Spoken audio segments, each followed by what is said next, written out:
తెలుగువారి పెళ్ళి ఇలవైకుంఠమే మళ్ళీ సంప్రదాయమే సౌందర్యంగా సాగుతున్న పెళ్ళి ఇది తెలుగువారి పెళ్ళి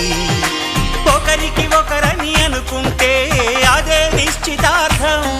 ఆ నిర్ణయానికి తలవంచడమే పెళ్ళి అంతరార్థం శతమానం భవతి అంటుంది శ్రావణ మాసం శ్రావణ మాసం శ్రావణ మాసం తెలుగువారి పెళ్ళి ఇలవైకుంఠమే మళ్ళీ సంప్రదాయమే సౌందర్యంగా సాగుతున్న పెళ్ళి ఇది తెలుగువారి పెళ్ళి